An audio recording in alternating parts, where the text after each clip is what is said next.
welcome to MetalTalk TV, and with this episode we are joined by Charlie Griffiths from Haken. How are we doing, Charlie? I'm good. Nice to meet you, Rob. Excellent. Nice to meet you too, Charlie. I've been spending the last 2 or 3 weeks getting my head round Fauna. Oh, amazing. And, there's a lot going on. There is a lot going on. So vector and virus seem to be like a companion piece. Virus was a companion piece to vector. And it's got a definite Haken sound to them, whereas Fauna doesn't. It has in places, but there's a lot more going on in Fauna. Was that a conscious decision by the band to change things up? I suppose it was just like you're always kind of influenced by what you've done before. Yeah. In a way, so that the vector and virus was like always intended as like a 2-act kind of narrative kind of thing.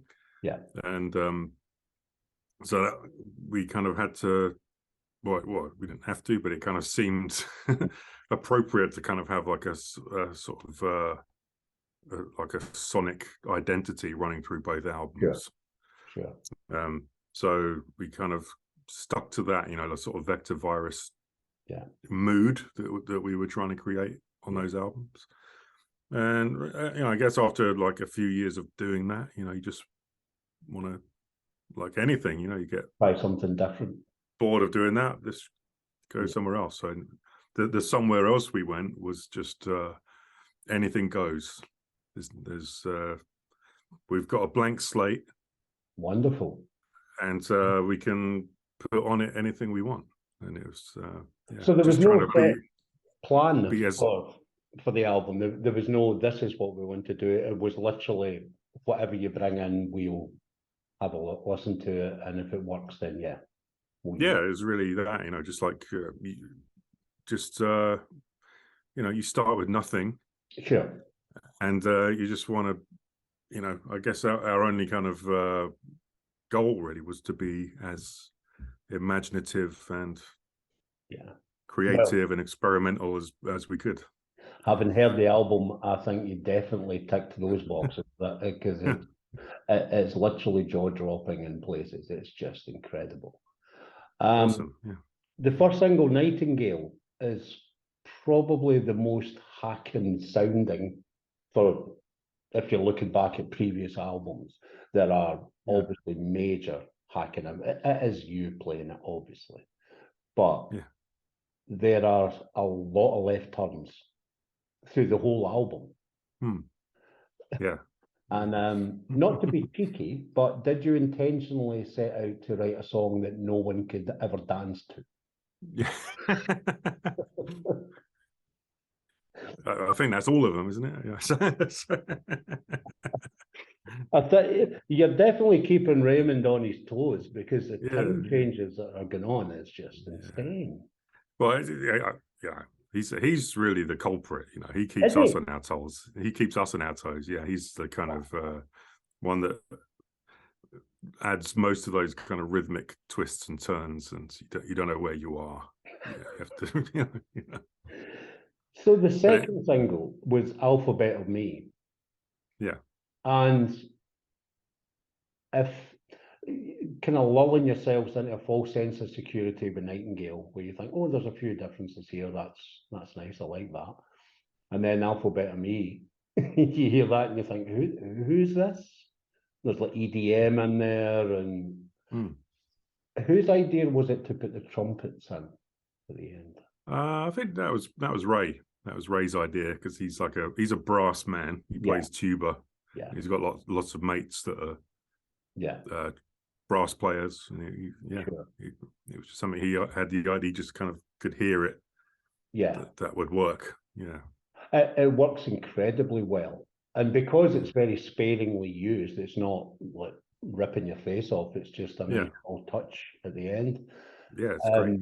It brought to mind Secrets of the Beehive era David Sylvian, because he used a lot of like compressed trumpets like that. Right. But is the vocal melodies already written, or does Ross go and do that, or do you do that collaboratively? Yeah, that's like that was like a collaboration, really. That was like that's really our focus, you know, when we're writing a song. It's like the lyrics and vocals have to be like make sense, right, rhythmically and melodically and everything. So once we had all the kind of demos and structures of all the tracks, and we kind of like work quite kind of independently, really. We're kind of like sending emails and files back and forth, and we'll meet up now and again during the music writing process. But when it came to actually like turning those structures into songs, then we kind of convened for a week. We did like an Airbnb thing for a week where we're all staying in the same house, and we would just wake up and just work all day, you know. And really like the main focus of that week was coming up with vocal melodies and like hooks, and it's just, you know, we're all sitting around in a room and we've got a microphone and we just kind of pass it around, and if someone can like hear a melody, we'll like just kind of sing it in like vaguely, the sort of get a skeleton of just to kind of get the sort of syllabic structure and the melodic structure, and then we'll take those, and then, you know, we're really like happy with what we came up with in that week, you know? I mean, the whole album, Ross has certainly got his work cut out. I mean, all of you do, because the playing on it is just insane from all of you. And there are a lot of really fast vocal lines for Ross to get his tongue around. Does it. So I don't want any real spoilers for any sort of set list for the upcoming tour. You're going out with Beneath the Buried in Me, headline tour very, very shortly. Will you be playing Alphabet of Me live? That's the only question I'm going to ask. Yeah, we will be. Well, that's the plan. And you say you only take 2 days togettter to work your way through the set as a complete band before you. I mean, usually, I mean, it's worked in the past. So we'll see. It blows my mind that you can get that much. But, you know, it's like, you know, you've done like months of homework. Of course. So when did the process for this album start? Oh man, I'm terrible at that, knowing that. I guess. Okay, I guess it was like you know, shortly after Pete really like rejoined the band. Whenever that was. Terrible dates are not my thing, but it's he just got straight into it, you know. And that, you know, I think like Nightingale was one of the first demos. Like he pretty much had that song mapped out. Wow. As just like you know, keyboards and and all the, you know, everything was there. We just kind of fleshed it out collaboratively.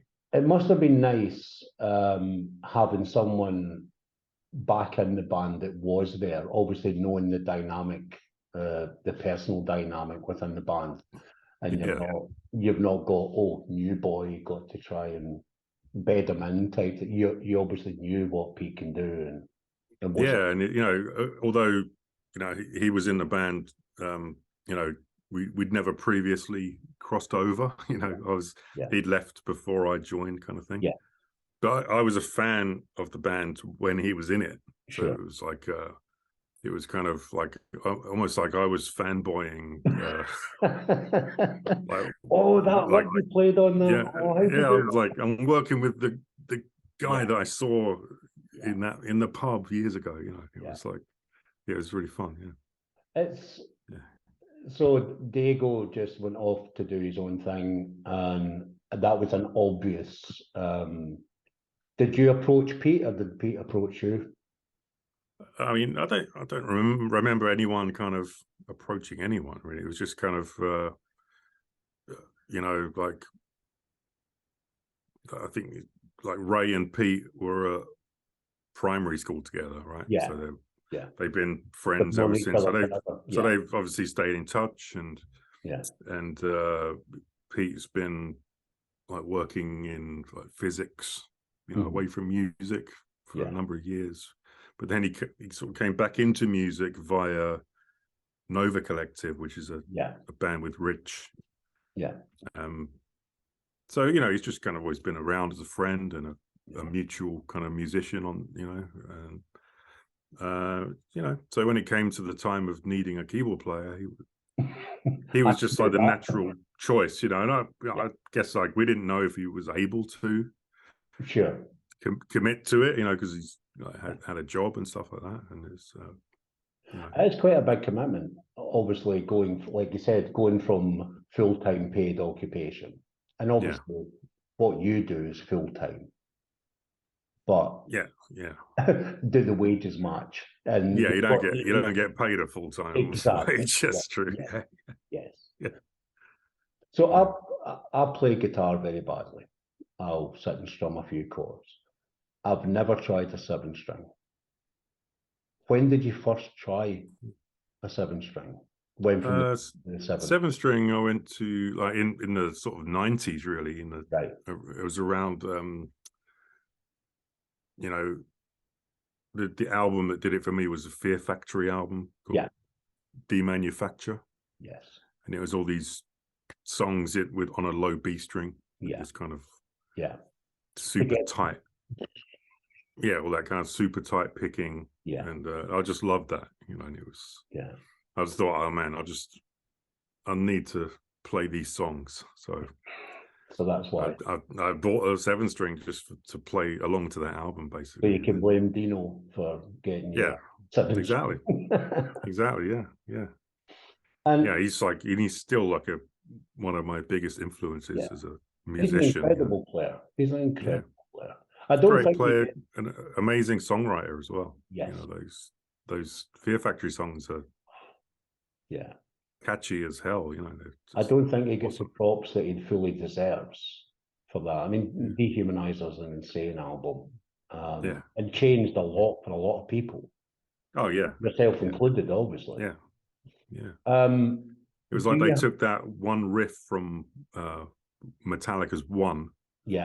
And they made a whole genre out of that riff, and it's great. Are you endorsed by Kaizo, or is that just your guitar of choice? I guess you could say I'm an artist, a Kiesel artist. And so now we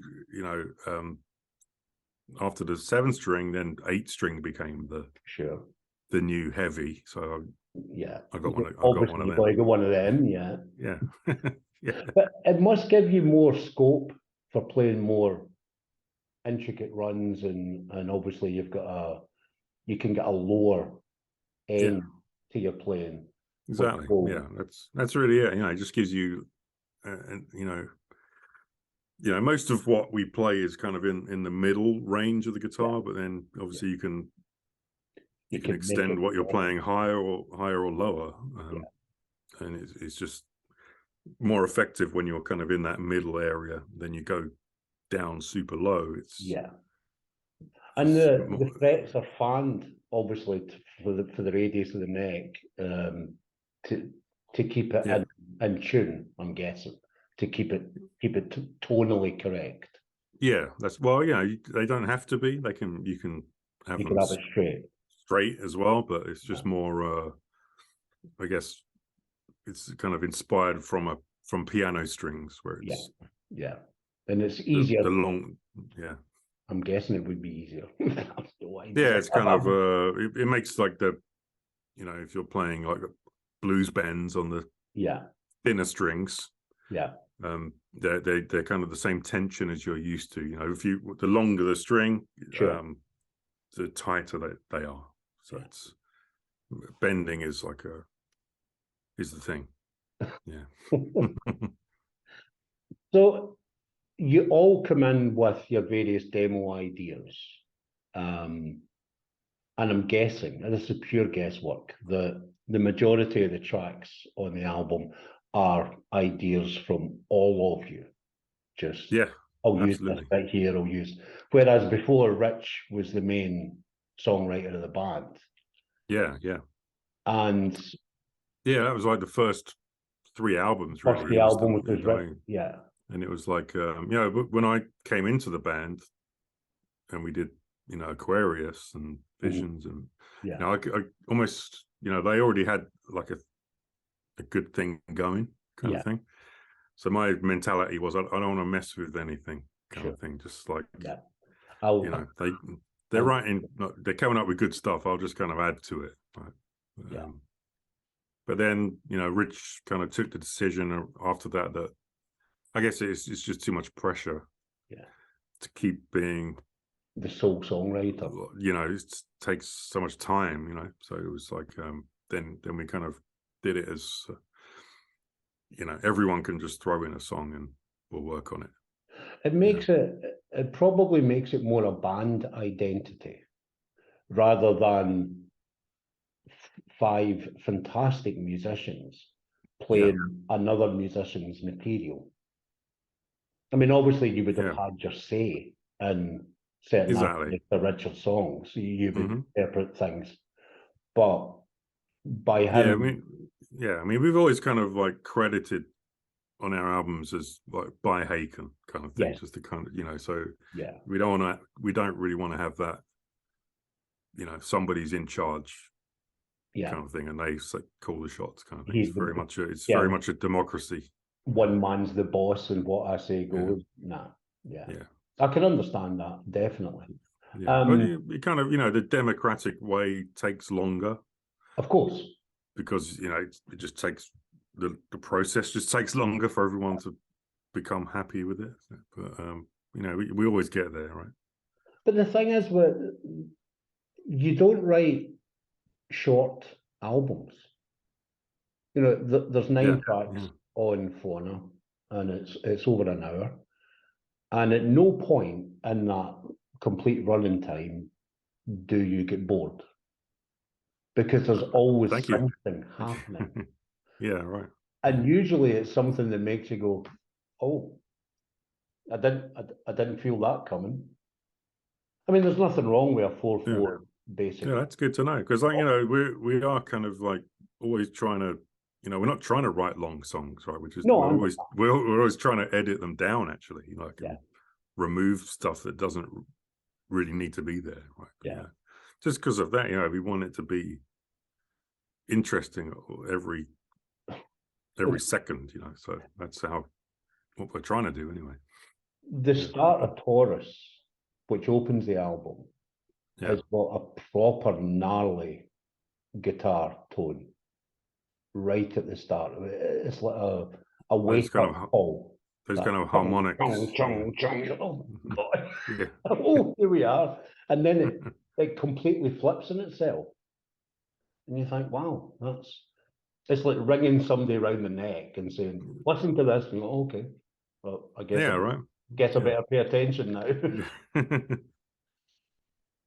In this age of like starting an album is always like, how are you going to start it?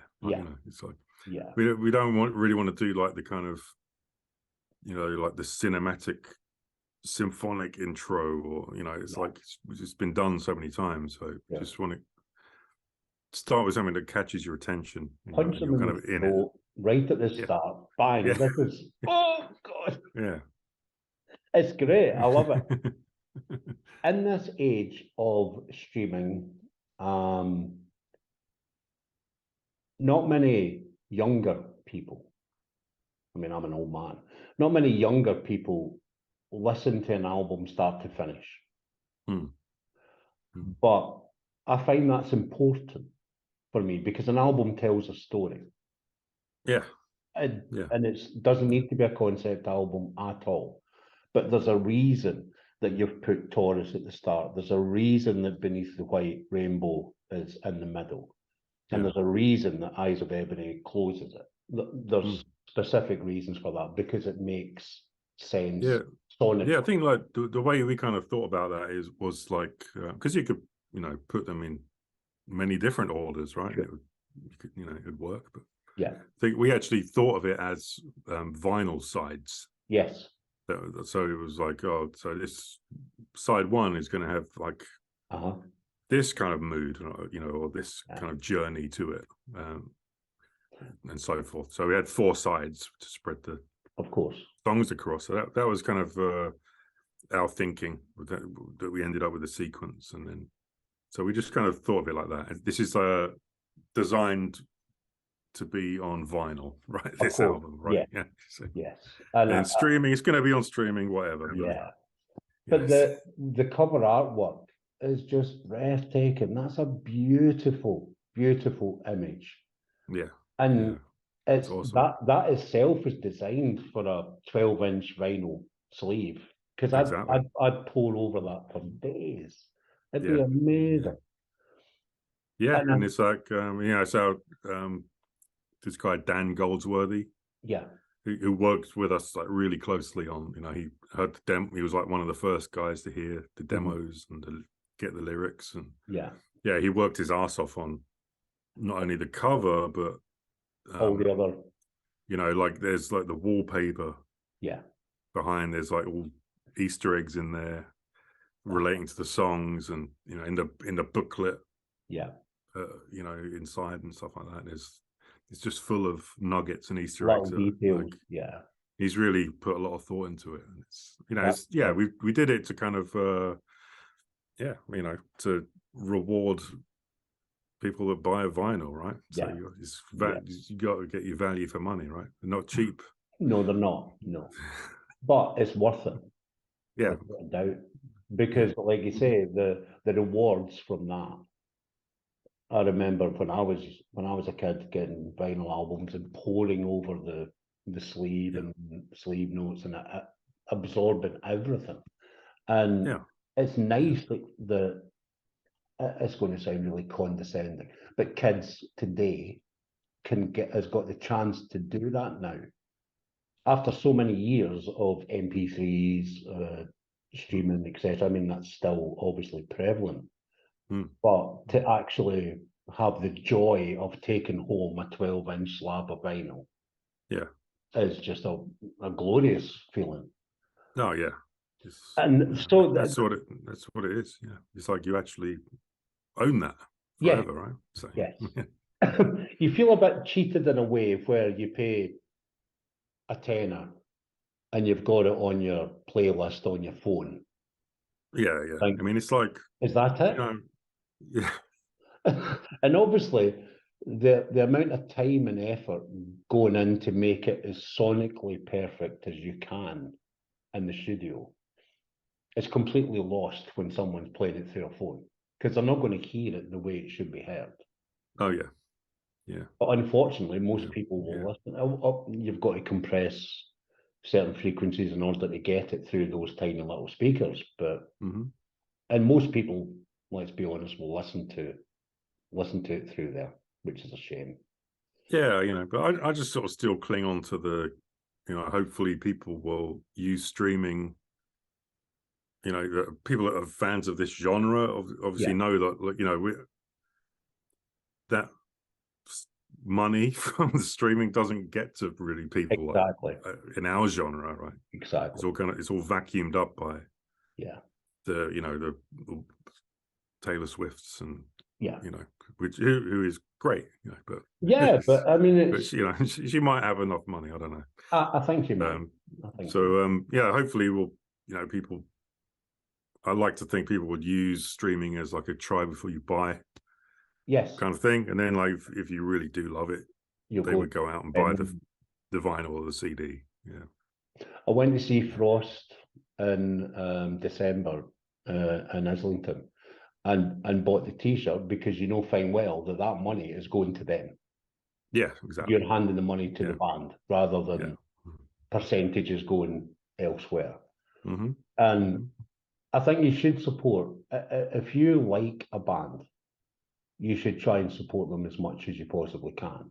And if that means buying the vinyl or going to the show and buying a T-shirt, then you should do that, because that means that band can carry on doing what you love, and also it gives you the wherewithal to carry on doing it. Yeah, yeah. It's that's become the kind of last vestige of actually supporting a band, right? Yes, album sales used to be great, but obviously you don't make anything from that now, pretty much. Yeah, it's all live. But also on the flip side, it's a lot cheaper to make an album. Yes, as well these days with the technology available to us. So it's you don't need to spend 3 months in a studio paying $5,000 a day. Exactly. Yeah. That's why most of our work is done at home on laptops. And then, So the album's out on the 1st of March, and the tour starts in what, a week and a half? Yeah. So 20th of Feb. Yeah. Something like that. Yeah. Well, I told you I was no good at dates. And you're out with the Between the Buried and Me, and that's quite a tasty double header there. Yeah, it's going to be fun. That'll be a cracking. Can't wait. Yeah. So I won't take up any more of your time. I realise you're a very, very busy man. Thank you so much for taking the time out to speak to us today. And I wish you nothing but success with this album. I'll be reviewing it, you'll be pleased to know, for MetalTalk. And my review's already written, and it's a belter. It's a cracking album. Thank you. I appreciate you putting time into it as well. The thing is, it helps us, right? So it's something I love. Always have done. Always loved music of any genre. And this is up there with stuff. This is, it's properly good. And thank you for that. Thank you for your efforts there. Thank you. Charlie, thank you. have a wonderful evening and have a very successful tour. And no doubt, hopefully we can bump into each other somewhere along the line. And I can man. Hopefully you can come to one of the shows. That'd be great. And come and see you. Thank you so much, Charlie. Thank you. See you later. Bye now. Bye-bye.